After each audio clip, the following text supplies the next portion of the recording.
हामीले बजेट पाउँदैनौँ, जनताले खानेपानी पाउँदैनन्, एउटा पुल बन्दैन, एउटा पुलेसो बन्दैन, एउटा किसानले राहत पाउँदैन भनेदेखि यो सरकार किन चाहियो हामीलाई? ढालिदिन्छौँ हामी भोलि, ढाल्ने बाटोमा लाग्छौँ।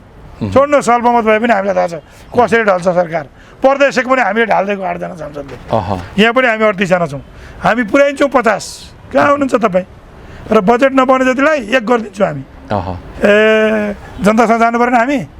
यस्तो गर्न मान्छेहरू हेप्ने, यो हेपाइती सहिँदैन। हेपेको फिल भयो तपाईहरुलाई? यिनले जे गर्दा हुन्छ भन्ने छैन र सिन्डिकेट माथि बालटरमा बस्ने नेता जति अनि आफू हिसाब किताब गरेर लाने बजेट कहाँ पाइन्छ? हाम्रो यो लोगो पनि भोट लिएर आएको, 23,000 डिफरेन्स हो भनेपछि तपाईहरुलाई झोलेहरुले हेपे। झोले दुईटै साइडका झोलेहरुले हेपे हामीले। हामी झोले होइनौँ, हामी विचारका झोले हौँ। हामी बिपी गर्लाका विचार बोक्ने हैन। तपाईं त जनताको झोले हो नि, हैन? जनताको सेवक हैन?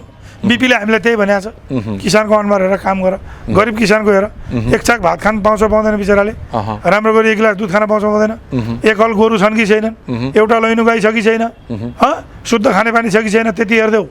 कमसेकम मिनिमम बेसिक निड के हो त्यो हेर भनेको छ बिपीले हामीलाई सिकाएको। तपाईको निर्वाचन क्षेत्रका किसानहरूको अवस्था कस्तो पाउनु भएको छ? कम्पेरिटिभली नेपालको अरू भेगभन्दा हाम्रो किसानहरूको स्थिति राम्रो छ। के ठाउँ ठाउँमा ट्र्याक्टर किनेर बाँडिदिनु भएको छ? मैले त छैन, तर हाम्रो एरिया अलि राम्रो फर्टाइल एरिया हो, उब्जनी राम्रो छ, त्यस कारणले अधिकांश मान्छेहरूले दाल भात तरकारी खान पाएको छ।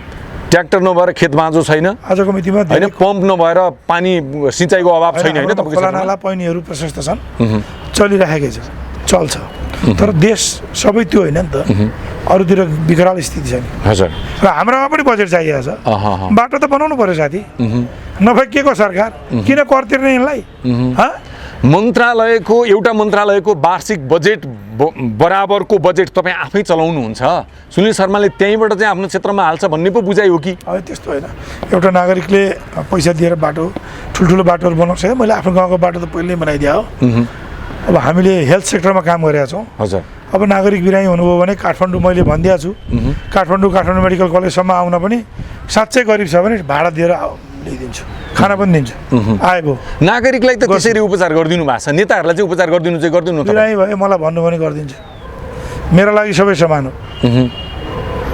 एउटा जब आँखाको अपरेसन गर्न तपाईँकै पार्टीका नेता चाहिँ सिङ्गापुर जानुभयो भनेर उदाहरण तपाईँ आफै भन्दै हुनुहुन्छ। टेक्नोलोजीको लागि त्यो चाहिँ होइन, सेकेन्ड ओपिनियनको लागि जानुभयो कसै गर्दा अपरेसन यहीँ गर्नुभयो, तिलगङ्गामा गर्नुभयो। सेकेन्ड ओपिनियन हुन्छ नि, डेलिकेटेड चिज हो आई, र हैसियत हुने सक्षमले गर्छन्। अब जसले पनि गर्छ। नेताहरू उपचारको लागि विदेश जाने त्यो सरकारी पैसा लिनु भएन नि, कहिले हुन्छ? शेखर कोइरालाले सरकारी पैसा लिएर जानु भएन नि, बुझ्नुभयो? बुझेँ। अझ सिङ्गापुरमा पनि म भनिदिन्छु तपाईँलाई, एज अ डक्टर उहाँ भिसी भएको कारणले, पूर्व भिसी भएको कारणले मैले सुनेको सिङ्गापुरको हस्पिटलले पनि उहाँलाई फ्री गरिदियो। सिङ्गापुरको अस्पतालले समेत कोइराला उहाँ इजरायलमा फ्री हुन्छ, कोइरालाहरूको अमेरिकामा फ्री हुन्छ। त्यो त बिपी कोइराला, कृष्णप्रसाद कोइरालादेखिको कोइराला हो, नकली कोइराला होइन नि त, ओरिजिनल मेन स्ट्रिम कोइराला। मेरो अन्तिम प्रश्न संसारले मान्छ। डाक्टर साहब, अन्तिम प्रश्न निकै लामो कुराकानी गरियो होइन? हाम्रा देशका नेताहरूले यही देशमा स्वास्थ्य परीक्षण गराउने दिन कहिले आउँछ, कसरी आउँछ, के कुराले रोकिराखेका छ र उनीहरू चाहिँ विदेश दौडेछन् उपचारको लागि? भन्नुहोस् त। त्यस्तो म एक्जाजरेट पनि गर्दिनँ। जस्तो केपी ओलीले सेकेन्ड किडनी ट्रान्सप्लान्ट नेपालमा गर्नुभयो होइन? यो तपाईँ नेपालीका निम्ति सबभन्दा ठुलो गर्वको कुरा हो। यो त जोक होइन नि त? होइन हो। अब पहिलो किडनी ट्रान्सप्लान्टमा नेपाल त्यति सक्षम थिएन। आजका मितिमा नेपाली नेताहरू कोही पनि विदेश जान जरुरी छैन किडनी ट्रान्सप्लान्टमा। तर हार्ट र लङ ट्रान्सप्लान्ट त नेपालमा सुरु भएको छैन। जानु पर्यो, गर्नु पर्यो त जानु पर्यो होला नि त, जानु पर्यो। केही सुपर स्पेसिलिटीमा नेपाल अलिकति अहिले पनि पछाडि छौँ हामी है। जस्तो क्यान्सरको ट्रिटमेन्टमा नेपालभन्दा भारत अगाडि छ, भारतभन्दा सिङ्गापुर अगाडि छ, सिङ्गापुरभन्दा अमेरिका अगाडि छ। भनेपछि मान्छेले आफ्नो जीवनलाई अन्तिम केन्द्रमा राखेर हेर्छ। तपाईँलाई पनि पर्या छैन नपरोस्, मलाई पनि नपरोस्, पर्या दिन हेर्छ र सक्षम छ भने मान्छे जान्छ, आफ्नो एप्रोच खोज्छ, जान्छ होइन? मनिषा कोइरालाको उहाँको ट्रिटमेन्ट अमेरिकामा नभएको भए तपाईँ लेखेर राख्नुहोस्, उहाँहरूसँग नमात्न सक्नुहुन्थ्यो बिचरा। तर दोस्रो जिन्दगी त पाउनु भयो नि। हामीले हाम्रो बिपी कोइरालाको नातिनी मनिषा कोइरालालाई हाम्रो आँखा अगाडि झल्झली अहिले पनि हेर्ने अवसर त गुमाएका छैनौँ नि। यी कुनै मराले गरी खाएनन् भने एक काङ्ग्रेस पार्टीमा भोलि चाहिँ उहाँलाई ल्याएर नेता बनाउनु पर्ने हो कि? दिन भन्न सकिँदैन। बुझ्नुभयो मैले भनेको कुरा? दिन भन्न सकिन्छ? तिब्बतमा बुझ्नु भएन कि तिब्बतमा लगेर चाहिँ जो आकाशबाट आएको झरेको मान्छे भनेर यस्तो कहाँ भन्दा यहाँ देखाउँछ भनेर भनेको भरमा 8औं शताब्दीमा चाहिँ राजा बनाएको इतिहास छ यही तिब्बतमा। यस्ता कयौँ इतिहास छन् हाम्रा। त्यही कारण हाम्रो पार्टीमा पनि कोही मर कसैले गरि नखाने भए भ्रष्टाचारै गरेर हिँड्ने भयो भने त यो बिपीको पार्टी हो। भोलिमा मनिषा कोइरालालाई नेतै बनाउनुपर्छ कि हामीले पनि। टुङ्गो छ छैन, हरेक कुरा असम्भव छैन भनेदेखि। तर हामीले मनिषा कोइरालाको ट्रिटमेन्ट चाहिँ अमेरिकामा उहाँले गर्न नसकेको भए आज हामीले मनिषा कोइराला जस्तो राम्रो एउटा मान्छे होइन, एउटा एक्ट्रेस, विश्व बजारलाई नेपाललाई चिनाउने एउटा हिरोइन गुमाउँथ्यौँ नि। र राम्रो हाम्रो बिपी कोइरालाको एउटा परिवारको एउटा सदस्य गुमाउँथ्यौँ नि होइन। सुजाता दिदीको उपचार मलेसियामा नभएको भए। त्यही कारणले सबै नेताले बाहिर उपचार गऱ्यो भनेर पनि गाली नगरौँ, रोग हेरेर हुन्छ। अब एउटा एपेन्डिसेक्टोमी गर्न होइन, एउटा चाहिँ पित्तथलीको ढुङ्गा फाल्न जान थाल्यो भने चाहिँ त्यसलाई हामीले गाली गर्नुपर्छ। हामी नै सक्षम छौँ। केही डिजिजहरू छन् जसको उपचारमा हामीभन्दा अरू पनि माथि छन् र त्यो पाएको सुविधा जसले लिए पनि हुन्छ। हामीले सकेका दिन यसलाई परिवर्तन गर्छौँ। हामीलाई चाहिँ गाउँमा आउँदा गाली नगरिदिनु होला। हामीले केही खाएको छैन। तपाईँहरूको सकेको तपाईँहरूको पक्ष गाउँ जाँदा ढुङ्गाले हान्छन् कि भने डर छ। मलाई पनि छ, तर मलाई त राम्ररी मालासाला लाउँदै छैन अहिलेसम्म। उहाँहरूले मालै लाउँदै हुन्छ। म पनि बेला बेला यसो हेर्छु क्या कतै ढुङ्गा त खाइँदैन भनेर। अनि यसो हेर्छु, ठिकै डाक्टर साहब भन्छ, ल हो। आमाहरूले नि यसो आशीर्वाद दिनुहुन्छ, बुवाहरूले नि यसो हात राखिदिनुहुन्छ। अहिले अस्तिसम्म 1 हप्ता अगाडिसम्म चाहिँ म गाउँ जाँदा जोगिएर आएको छु। अब यो सरकार फाल्ने बेला भएको छैन, त्यसो भए यो प्रचण्ड सरकार भन्दा यो राम्रो छ। सरकार फाल्ने विकल्प देखाउनु न। अब विष्णु पौडेल भन्दा राम्रो अर्थमन्त्री त आउला नि। तर तपाईँकै पार्टी सभापतिको नेतृत्वमा सरकार बनाउँदा भएन? काङ्ग्रेस किन पहिलो दल भएर पनि पछाडि बढ्छ के? यस्तो जग्गा समस्या कहाँनिर हो भने प्रचण्डजीलाई गाली मात्रै पनि नगरौँ, एउटा आँधी हुरी नै हो होइन। तर प्रचण्डजीको पछिल्लो जुन चाहिँ गतिविधिहरू छन्, उहाँको सायद उहाँको अब घरमा अनेक घटनाहरू पनि घटे, दुर्घटना भए बिचरा होइन। उहाँ अब त्यत्रो ठुलो पार्टी सानो पार्टी भएर पनि मेन्टली अनस्टेबल हुनु होला। अब महिना दिनमा 2 महिनामा यताबाट लत्ताले उता हानिदिएको छ। काङ्ग्रेसलाई भुक्क दिनु छ, अनि एमालेलाई त भुक्क दिनु छ होइन। यता शेरबहादुर पुट्ट पारिदिएको छ, उसलाई पुट्ट पारिदिएको छ, खेलाएर खानुभयो। विश्वसनीयता गुमाउनु भयो, विश्वसनीयता 0-0। अनि फेरि उहाँको चाहिँ शासनकाल कस्तो भयो तपाईँले देखिहाल्नुभयो। नारायण काजी होइन, नारायण काजी जो चाहिँ आफू अनुसन्धान त उनीमाथि हुनुपर्छ, अहिले रमेश लेखको माथि होइन। खासमा पहिलो अनुसन्धान नारायण काजीबाट सुरु गर्नुपर्छ। बुझ्नुभयो? नारायण काजीले सुरु गरिदिएको संयन्त्रभित्र रमेश लेखको त फसे। तपाईँलाई एक रात हिरासतमा राखेको थियो, त्यो तुस त बाँकी त्यसो मात्रै होइन, नारायण काजीले त स्वयं आफ्ना कमरेडहरूलाई जनार्दन शर्मा, वर्षमान पुनहरूलाई थुन्न खोजेका थिए। कहाँ हुनुहुन्छ तपाईँ? तपाईँलाई मात्रै होइन, आफ्नै पार्टीका नेतालाई थुन्न खोजेका थिए। उहाँ त म त्यहाँ सिद्धिएर जनयुद्धबाट, जनताको ग्राउन्ड रुटबाट होइन, जनयुद्धबाट जन्मिएका नेता हुन् नि जनार्दनजीहरू त, अनन्तजीहरू। हाम्रो फिलोसफी नमिल्ला, हाम्रो र उहाँको डक्ट्रिन नमिल्ला, पोलिटिकल डक्ट्रिन अलग हो। तर तपाईँ माओवादी साइडबाट, यदि माओवादी आइजबाट तपाईँ हेर्नुहुन्छ भने त त्यो त जनताले जन्माएको पैदा गरेको, जनयुद्धले पैदा गरेको नेता हो उहाँहरू। सामान्य नलिनुहोस्। बुझ्नुभयो? प्रचण्डलाई भोलि बिहान रिप्लेस गर्न सक्ने हैसियत राख्छन् उनीहरू मिल्दा। र त्यस्ता नेताहरूलाई यो चाहिँ के भन्छ नि, यो चैते माओवादी हुन् क्या नारायण काजी भने। चैते यिनी त विदेशी एजेन्टले प्रचण्डसँग जोड दिएको बहुमत पुर्याउनलाई। त्यो किरणजीहरू र बादल दाएर त्यहाँबाट सक्नलाई विदेशी खुफिया एजेन्सीहरूले चाहिँ उत्पादन गरेको मान्छे हो नारायण काजी श्रेष्ठ भने। अनि त्यहाँ लगेर राखेर आफ्नै कमरेडहरू, हिजो चाहिँ जनयुद्धमा चाहिँ जसले प्रचण्डलाई प्रचण्ड बनाए, तिनलाई सिद्ध्याउन पैदा गरिएको प्यादा होइन।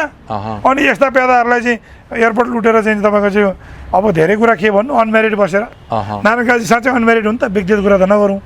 म आत्महत्या गरिदिन्छु ल उनी चाहिँ कुमारत्व चाहिँ घुमेको रहेछ भने मलाई फटा कुरा गरेर सुन्नुहोस्, व्यक्तिगत कुरामा कृष्णप्रसाद भट्टराईले जस्तो भन्नु पऱ्यो, म होइन, म कुमार होइन, मेरा साथीहरू छन् भन्नु पऱ्यो कि मानौँ न।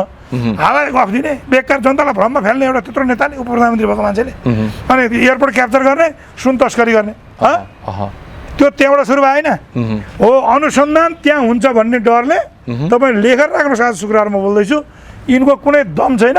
रमेश लेखकमाथि यिनले क्वेसन गर्नै सक्दैनन्। यी ब्याक हो, मेरा सेना बहादुरी के साथ पछि हट रहे भनेर उनीहरू यो आइतबार सोमबार भित्रमा ब्याक भइसक्छन्। माओवादीको ल्याकत छैन त्यसो भए। नैतिक धरातल गुमाएपछि हुन्न के नारायणकाजी कुदैछन् भित्र म हेरिरहेको छु असिन पसिन छन् रमेशले क्वेसन आइहाल्यो भने त मेरो पनि भोलि खोजिन खोज्छौँ यसपछिको पालो लाइनमा छन् नारायण काजी होइन यस्तो छ विदेशी खुफिया एजेन्सीहरूले बचाएनन् भने 100 देखि 200 मान्छे मिनिमम पोलिटिसियनहरू र 2-4 हजार कर्मचारीहरू यो 15 वर्षभित्र जेलमा हुन्छन् लेखेर राख्नुहोस् र हुनुपर्छ अपराधीहरू जसले नेपाली जनताले पाइ गरेर बिचरा चाहिँ जो गिटी कुटेर हुन्छ नि मकै पोलेर जुत्ता पोलिस गरेर खेती किसानी गरेर होइन सानो पसल चलाएर पान पसल चलाएर कर तिरेर आएको ढिकुटीमा राखेको पैसा लुटेका छन् नि यिनलाई त पाउनुहोस् न यिनलाई त पाता कसेर नि त्यो दुर्गा प्रसाईको जस्तो मलाई भाषा प्रयोग गर्न मन लाग्दैन के खुला मञ्चमा लगेर पाता कसेर दिनुपर्ने हो नत्र त्यसै गरी भन्न चाहिँ मन छ त्यो त कम त्यो आक्रोश छ है तपाईँ कम भयो तर अब म चाहिँ एकाडेमी पब्लिकले हेर्दाखेरि त यो भाषालाई मन पराउँदैन नि त त्यो दुर्गा प्रसाईले बोलेको त कम भयो मलाई सम्झन्छ भने त्यो आक्रोश बोलेको आक्रोश के अब म त्यो भाषा प्रयोग गर्न चाहन्न तर भाषा त्योभन्दा अलिक बढी भाषा होइन यस्तो कानुन बनाउनु पर्थ्यो खास यस्ताहरूलाई कोर्रा लगाएर बुझ्नुभयो उता खुला मञ्चमा अनि जनतालाई बोलाउँदै तल हाम्रो उहाँ चिसाङबाट डाँसखोलाको डिलबाट त्यहाँ हाम्रो छ नि एउटा किसान बिचरा खान नपाएर दुःख पायो एउटा किसान ल्याउने 4 कोर्रा हान्न लाउने अर्को जुम्लातिर ल्याउने 8 कोर्रा हान्न लाउने ताप्लेजुङ गोलङजुङलातिर ल्याउने फेरि 10 कोर्रा हान्न लाउने त्यो दिन पनि धेरै पर छ जस्तो लाग्दैन डाक्टर साहब गर्नुपर्ने चाहिँ त्यो अब त्यसरी नै त जाँदैन नेपालमा त्यो चाहिँ अब अराजक हुन्छ त्यो कुरा सुन्नुहोस् है गर्नुपर्ने चाहिँ त्यो हो अहिलेको यो 2/3 बहुमत नजिकको यो सरकार राजावादीहरूको एउटा सानो समूहले गरेको मुभमेन्टबाट डराएर तर्सिएर लगभग काठमाडौँ उपत्यकाभरि निषेधाज्ञा लगाइसक्यो सुन्नुहोस् है यो सरकारमा 2टा पार्टी छ एउटा नेकपा एमाले र नेपाली काङ्ग्रेस पार्टीको आधिकारिक धारणा के हो भने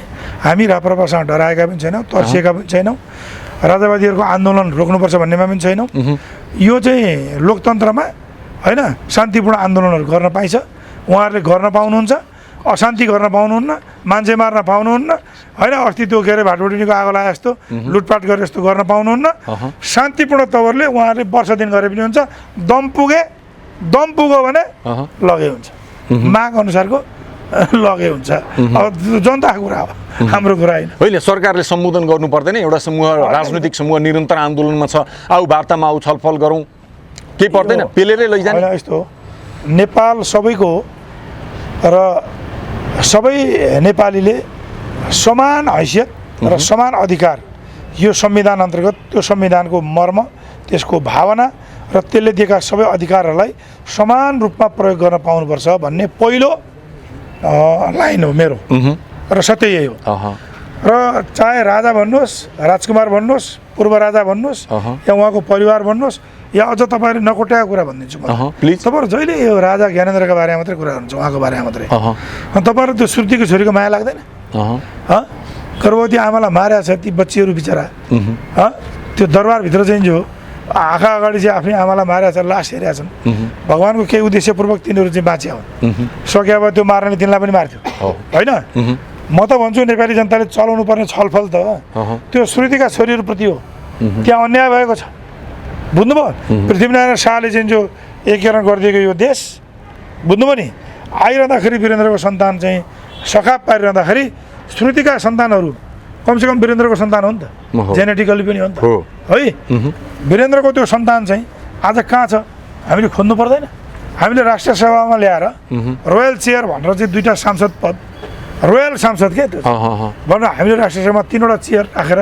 2टा श्रुतिका छोरीहरू एउटा राजा पूर्व राजा चाहिँ ज्ञानेन्द्र शाहलाई हामीले भन्नु पर्यो गएर सरकार गडबडी नगरी बक्सियोस् अब तपाईँको संविधान तपाईँको पनि हो देश तपाईँको पनि हो यो पार्लियामेन्ट पनि तपाईँको पनि हो आउनुहोस् वेलकम आँखा नचङ्गाइ बक्सियोस् अब तपाईँलाई सम्मानजनक हिसाबले हामी राख्छौँ यहाँ 3टा कुर्सी छन् यो रोयल चेयर हो भनेर हामीले राष्ट्रिय सभामा भोटिङ राइट नदिकन राष्ट्रिय सभामा राखिदिए के हुन्छ यो त 8औं स्तरीय हुँदैन होइन डायलग गर्नुपर्छ यो बेकार अशान्ति यो 100 वर्षसम्म चाहिँ राजतन्त्र जिन्दाबाद भनाइरहेर नेपाली जनता मारिरहने कोही के गर्ने कहिले पत्रकार पोल्ने कहिले भाटबुटिनी फुटाउने यो स्थितिको अन्त्य हुनुपर्छ डायलग गर्नुपर्छ उहाँहरूले पनि आफ्नो हट छोड्नुपर्छ अब नेपाल राजतन्त्रतिर जाँदैन सुन्नुहोस् फेरि यो मुस्किल छ अब नेपाल सिधा राजतन्त्रतिर जाँदैन तर मोडिफाइड रूपमा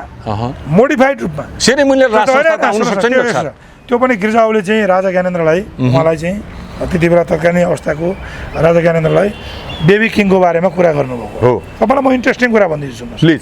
गिर्जाओको चाहिँ एउटा कन्फिडेन्सियल पात्रको रूपमा अब मैले भन्नुहुन्थ्यो हुँदैन थियो, तर अब भन्दा हुन्छ किनभने मलाई त्यो तत्कालीन आर्मी चिफ रुकमंगा सिंह कटवालले यो चाहिँ क्याथम हाउस रुल है भन्नुभएको छ उहाँले, कहिले नभन्ने भन्नुभएको थियो।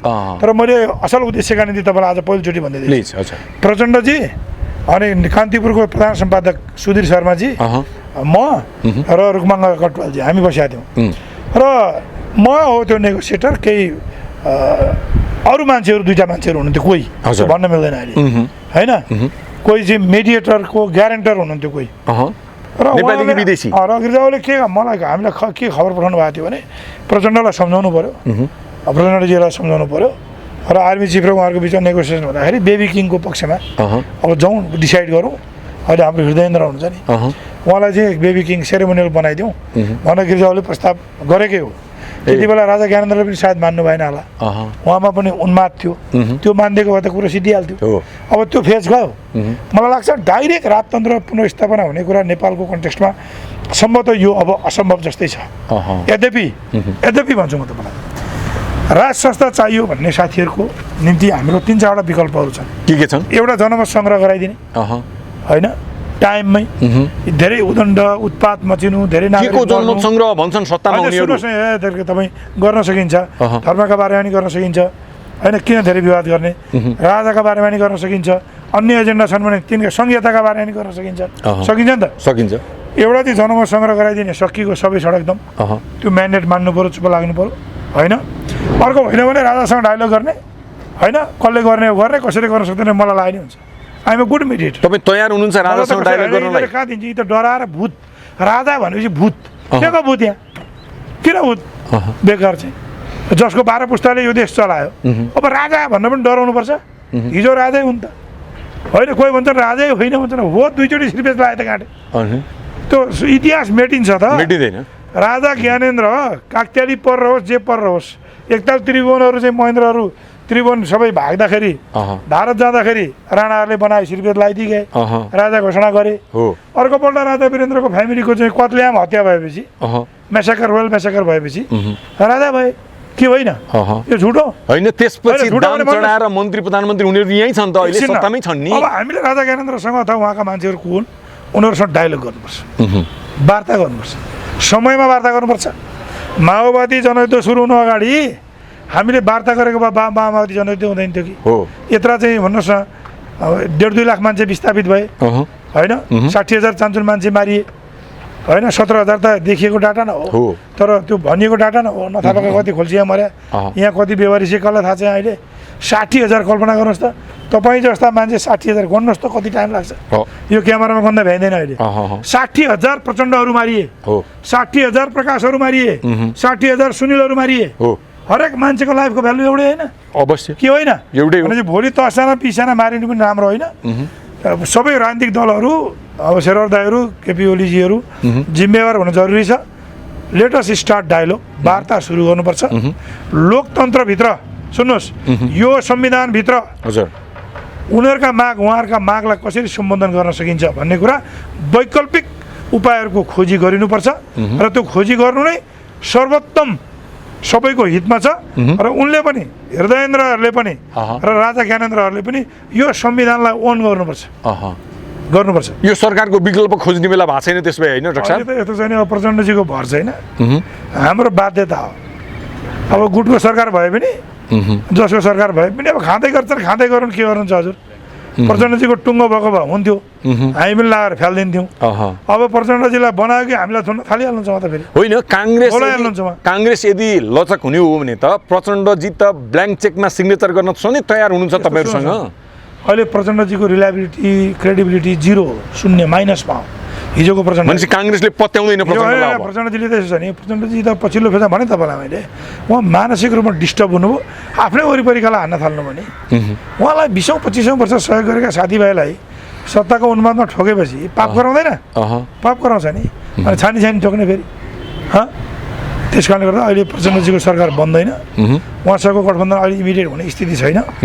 अहिले भएकै यही सरकारलाई अब मैले केपी ओलीलाई भेट्न पाएँ त म कन्भिन्स गरिदिन्थेँ हेर्नुहोस् म उहाँलाई सम्झाइ पनि दिन्थेँ उहाँले मलाई सम्भव मलाई लाग्छ विश्वास पनि गर्नुहुन्छ यसले रङ कुरा गर्दैन भन्ने पनि छ होइन अब यो उहाँको पनि फेरि कस्तो भयो भने यो सबै विदेशी एजेन्टहरूले घेरे जस्तो लाग्यो मलाई सचिवालय पनि राम्रो भएन बिचरा बुढा मान्छे बिरामी रोगी पनि हो नि एक किसिमले होइन र 100% स्वस्थ त होइन भनेदेखि उहाँलाई जसरी साथ सहयोग आफ्नो फेरिले गर्नुपर्थ्यो त्यो पनि गरेन होला होइन त्यस कारणले हाम्रो माध्यमबाट प्रधानमन्त्री प्रचण्डलाई तपाईँको सन्देश के प्रधानमन्त्री केपी ओलीलाई तपाईँको सन्देश के ल भन्नुहोस् भेट्न पाउनु भएको छैन तपाईँ यो बजेट चाहिँ उहाँले रिभ्यू गर्नुपर्छ उहाँले झापाको आफ्नो क्षेत्रमा अनि विष्णु पौडेलका क्षेत्रमा एक दुईवटा हाम्रा काङ्ग्रेसका अर्का गुटका नेताहरूका क्षेत्रमा बजेट फ्यालेर काङ्ग्रेसलाई खुसी पार्छु भन्नुभयो भने यो सरकारलाई हामी दुर्घटनामा लान्छौँ निश्चित रूपमा लान्छौँ हाम्रो निम्ति प्रधान कुरा